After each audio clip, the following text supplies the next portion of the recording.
Supremo Tribunal Federal suspendeu a ação que discutia a posse de drogas. O ministro pediu vista ao processo, mas até que ponto portar para consumo próprio deve ser considerado crime? Este é o assunto que nós vamos conversar agora com o diretor do Sindicato Médico do Rio Grande do Sul, Germano Bonô, e o inspetor da Polícia Civil e especialista em segurança pública, Diego Ferreira. Boa noite, sejam bem-vindos. Boa noite. Boa noite, senhores, tudo bem? Bom, o caso veio à tona bem depois de que um cidadão foi preso com um porte pequeno de drogas, de maconha, né? A criminalização do usuário, ela é correta na opinião de vocês? Ela surte algum efeito? Pode começar, Diego Bonô. Se a gente está falando de uma política nacional, se nós estamos falando não de um caso específico do cidadão que foi preso, ou sei lá o quê, né? Se nós estamos falando de uma política nacional, a minha preocupação ela está registrada com a possibilidade do aumento de pessoas a usarem drogas, né? No momento que for liberado, e do meu ponto de vista, naturalmente, a probabilidade de nós termos um aumento do consumo é grande. E hoje o maior problema que a gente tem na área de saúde pública, no que diz respeito às drogas, são com as drogas lícitas. É o álcool, é o tabaco, que são lícitas, né? Que fazem propaganda, que se estimula o consumo e que causam problemas de saúde, que são problemas, às vezes, extremamente sérios e que são irreversíveis. Pessoas morrem, por exemplo, pelo uso do cigarro, né? Isso está comprovado, é claro, é nítido. E do meu ponto de vista, a probabilidade que tem de que se liberando a criminalidade é que vai aumentar o consumo e nós vamos ter mais problemas na área de saúde. Aí a discussão passa a ser, o setor saúde, ele está enfrentando o problema, ele está reconhecendo isso como um problema ou ele está deixando que a sociedade resolva esse problema sem que haja intervenção da área de saúde dos governos? Agora, na posição da segurança, Diego. Hoje, no Brasil, nós temos uma política de drogas esquizofrênica. Para algumas drogas, existem direitos, né, e atendimento à saúde, e para outras drogas, existe apenas repressão discriminada, né, que é, no caso, a criminalização. Então, o que o Supremo está julgando foi um caso de um detento que foi pego com porte de maconha, né, com uma pequena quantidade. E a Defensoria Pública do Estado de São Paulo entrou com recurso, foi até o STF, dizendo que o porte de drogas para consumo pessoal, o artigo da lei de drogas era inconstitucional, né? Então, numa visão jurídica, não há nenhum problema, né, da pessoa consumir a droga A ou a droga B. Tanto é que nós já vivemos hoje no Brasil um marco de legalização de drogas, que é, no caso, as drogas álcool, droga tabaco e droga fármacos, no caso, que se compra nas drogarias, né? Então, pelos estudos científicos, vamos dizer assim, que nós temos mais recentes, não há nenhuma justificativa científica para se criminalizar o consumo de drogas. Eu não estou dizendo que não se deve restringir ou se fazer políticas, né, de controle ao consumo, né? Mas não há nenhuma justificativa para se criminalizar o consumo de drogas, né? Então, eu faço parte de uma associação internacional que se chama LIP, né, a Law Enforcement Against Prohibition, que discute esse tema no âmbito mundial e internacional, e a LIP defende a relegalização das atuais substâncias que foram colocadas na ilegalidade, né? Por que a LIP defende isso? Defende com o objetivo de reduzir a violência, né, redução de danos, né, e que redução, por exemplo, do gasto público investido na repressão policial, né, que é como eu disse, é uma repressão discriminada e teria muito mais tempo, mais dinheiro investindo em saúde pública, investindo em redução de danos, né, e deixando tempo para a polícia investigar situações e crimes mais graves, né.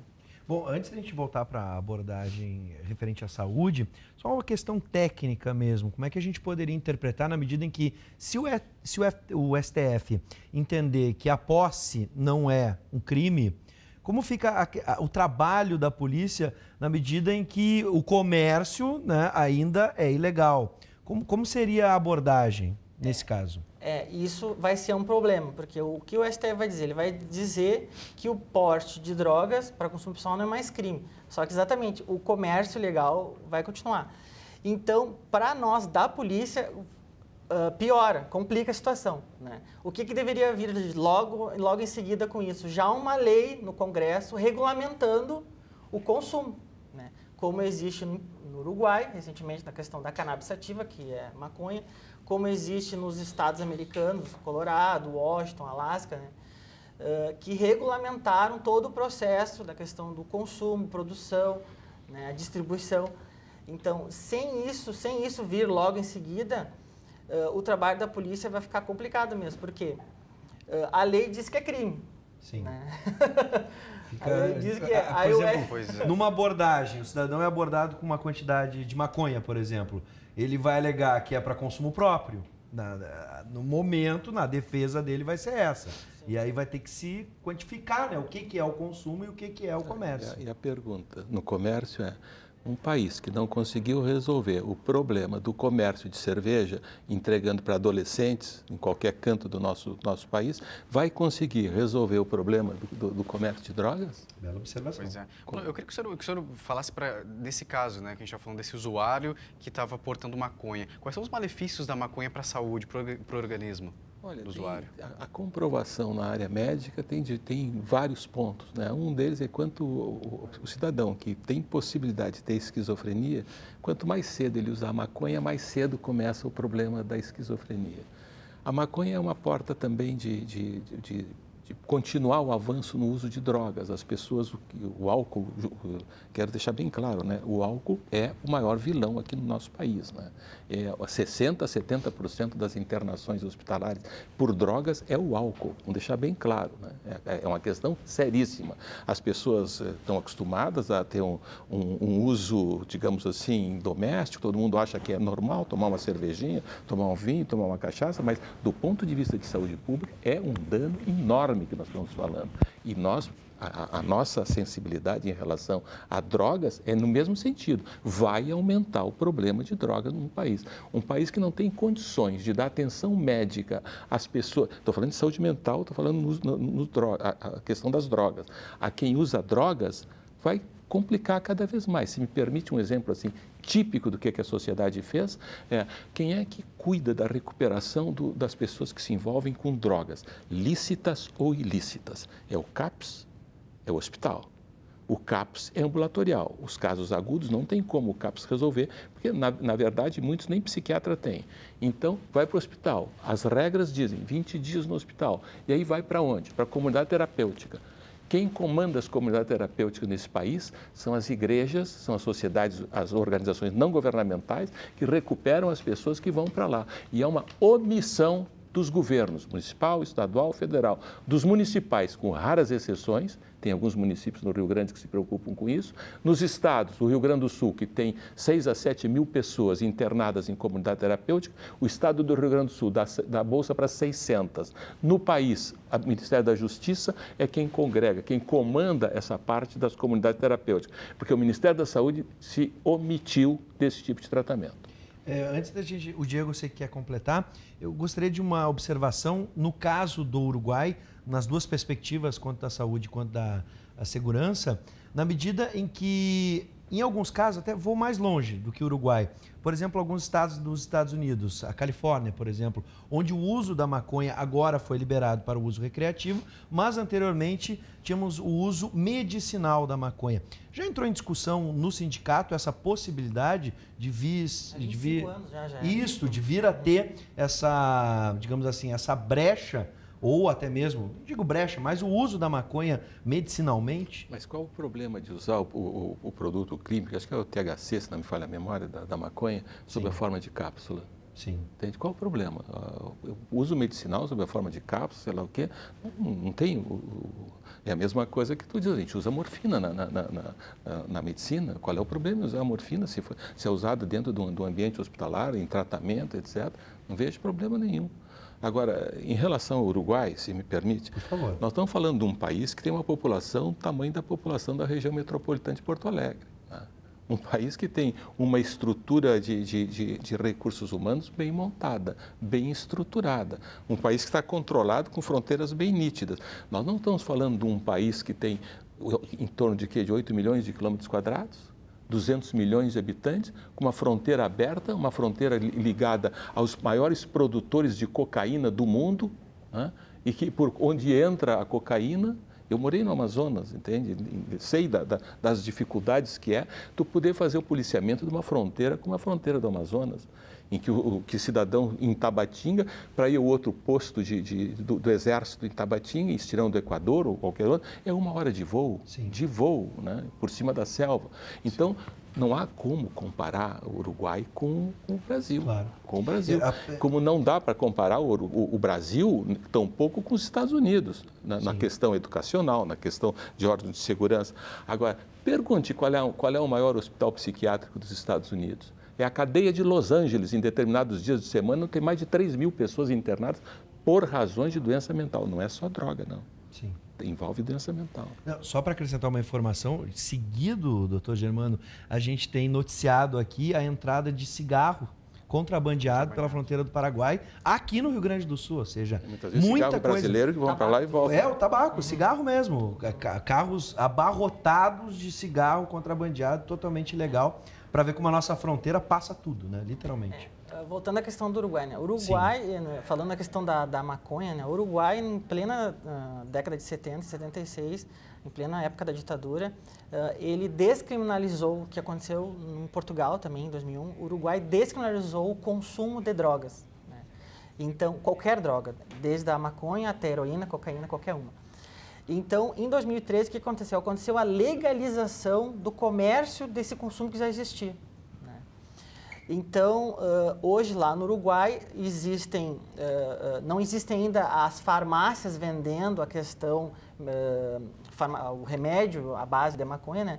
Mas as pessoas podem ter, por exemplo, a planta da maconha em casa. Sim. Não é mais crime isso, né? Podem ter uma quantidade. O que diminui a probabilidade de tráfico de drogas. Exatamente, reduz isso. Exatamente, a questão do tráfico da maconha reduz significativamente. As pessoas podem fazer clubes canábicos, vamos dizer assim, né? Uma confraria, por exemplo. Uma confraria. E isso está acontecendo, isso é no Uruguai hoje, né?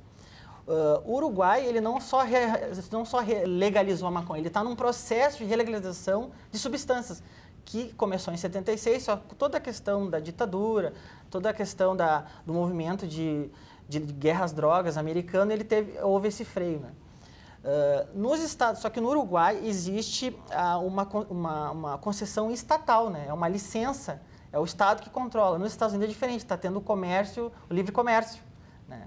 E o problema do contrabando do cigarro, só que o cigarro é uma droga legal, existe um marco legal, eu tenho como adquirir o tabaco de forma legal, né? Sim. Aí o contrabando do tabaco que é problema da polícia, né?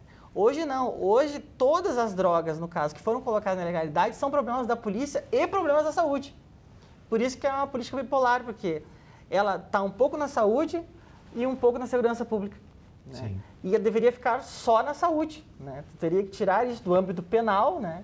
E ficar só no âmbito da saúde. É que no caso dos Estados Unidos, Perdigão, eu me lembro, por exemplo, que virou, no momento do uso medicinal, virou chacota em filmes e desenhos, essa questão da brecha, de que algumas pessoas procuravam médicos para poder ter a licença de procurar as lojas. Isso existiu e aumentou até a corrupção médica lá na Califórnia, porque os médicos recebiam algum dinheiro por fora para dar a receita para a pessoa conseguir a maconha medicinal. Obviamente não consumiam em cápsulas, né, no caso, né? Nessa forma de consumo. É porque a maconha medicinal, que tanto é falado nos Estados Unidos, o que ela é? É a planta in natura. Sim. Né? Isso é a maconha. Para nós, aqui no Brasil, a gente conhece a tal do canabidiol, que falam aí, tanto na TV. Tá? O que é o canabidiol nos Estados Unidos? É a extrato in natura da planta, que eles colocam dentro de uma pola, né? Ou colocam dentro de um vidrinho, que tem umas drogas novas no mercado, se chama Sativex, Marinol. O que é o Sativex? É a maconha colocada dentro de um vidro, né? Que tem quantidade de CBD e quantidade de THC. Então, é um remédio que as pessoas podem comprar. O efeito desse remédio é terapêutico? Sim, é feito por uma empresa no Canadá. Sim, mas ele também tem efeitos, digamos, alucinógenos? Ou... Tem, porque tem THC, né? Sim. Tem THC e tem CBD. Né? Perfeito. Agora, eu queria que o Bolu me ajudasse aqui, né? Enquanto eu estava ouvindo vocês falar, eu estava pensando em duas coisas. Quando a gente fala na descriminalização do uso da maconha, principalmente, se fala muito... Claro, não é positivo usar drogas e se fala muito que pode reduzir o contrabando, enfim, o tráfico de drogas, tá certo? A gente sabe que hoje o tráfico de drogas mata muitos jovens aqui no Brasil. A gente consegue fazer um balanço entre os malefícios que a legalização da maconha traria para as pessoas, assim, por cima, tá? Traria para as pessoas e em contraponto com o que acontece hoje, com a quantidade de pessoas que morrem por isso, ou que sofrem por isso, ou que dão entrada nos hospitais por isso. A tua pergunta é interessante, mas a gente vai navegar em cima de área desconhecida, né? Sim. Porque isso tudo é um submundo, né? Tu não tem ideias da quantidade de pessoas que consomem maconha, porque é um dado que não é um dado científico, né? É a estimativa. Se tu leres o relatório da Organização das Nações Unidas para Drogas 2015, é tudo em cima de suposições, né? Mas vamos ao que nós conhecemos. Vamos usar o que nós conhecemos, vamos usar os lícitos. Isso. Tá, a maconha não é lícita, um dia vai ser lícita, tá bem, um dia vai ser lícita. No álcool, qual é o dano do álcool objetivamente nos últimos 10 anos? A cirrose alcoólica, ela dobrou a mortalidade no país, simplesmente dobrou. Tá? Qual é a influência do álcool em relação à demência senil? Qual é a influência do álcool no homicídio, no suicídio, no acidente de trânsito? Qual é a influência? Por que razão a estrutura de segurança pública monta determinadas batidas, sexta, sábado de noite, para detectar quem está usando a viatura dirigindo? Como é que nós vamos fazer isso com a droga lícita da maconha? Ou será que a maconha ou a droga, ou uma droga ilícita qualquer, não vai alterar o comportamento do cara? Ele não vai dirigir? Ele vai suspender a direção? Por que com o álcool, que é lícito, depois que uma outra droga qualquer se tornar lícita, não vai acontecer a mesma coisa? Por que não vai aumentar o número de acidentes? Por que razão? A mesma competência que nós temos hoje para cuidar do movimento de trânsito, nós continuaremos tendo. As mesmas dificuldades que o país tem hoje, nós continuaremos tendo. Cai na minha área, cai na área de saúde. O que nós vamos fazer? Digamos assim, o ministro toma uma decisão, olha, não é mais crime isso. A expansão do coisa. Quem falou com o pessoal da área de saúde se a área de saúde está preparada para enfrentar o aumento de número de pessoas que vai procurá-la? Ou vocês têm dúvida que vai aumentar o número de pessoas que vai procurá-la? Bom, eu vou fazer uma pergunta bem objetiva, infelizmente a gente não tem mais tempo, mas a pergunta é direta e reta. Na perspectiva de vocês, saúde e segurança, são favoráveis a essa abordagem que o STF está tendo agora sobre a posse de entorpecentes? Objetiva contra? Contra. A favor. A favor. Sim. São duas perspectivas, obviamente todos temos... E disse objetividade. Exatamente, essa discussão que a gente gostaria de promover e acho que vamos ter que discutir outra vez a respeito. O problema das drogas não é as drogas em si, né? É sempre o que tu vai, o uso, quem vai fazer, quem vai usar. E são políticas públicas, claro. Né? Isso que tem que ser feito. Uma diferença básica entre nós, como deputado, eu visitei a Portugal, Holanda e Itália, né? E sempre fizemos uma pergunta sobre drogas. A visita era drogas, com a organização de drogas dos 3 países. Tá bom, se o cidadão quiser se tratar, não estou dizendo usar droga, nada. Ele se envolveu em droga, ele é um viciado, ele quiser um tratamento médico. Em Portugal, na Holanda e na Itália, não tem problema. Nós temos infraestrutura, ele é acolhido. Tenta fazer isso aqui. Bom, eu vou fazer o seguinte, eu vou convidar para uma outra oportunidade, vamos também ver o que o Supremo vai apreciar a respeito, para a gente poder discutir mais uma vez essa questão nas duas perspectivas. Infelizmente, não temos mais tempo. Só para dar o site da LIP, né? Por que favor. o pessoal quiser acessar informações, tem o site www.lipbrasil.com.br. Nós temos um canal no YouTube também, né? LIP Brasil, e tem a página no Facebook também. Muito bem, eu quero agradecer então o Diego, que é inspetor de Polícia Civil, especialista em segurança pública, e também o Dr. Germano Bonô, que é diretor, responde pelo Sindicato Médico do Rio Grande do Sul. Muito obrigado, sejam bem-vindos sempre.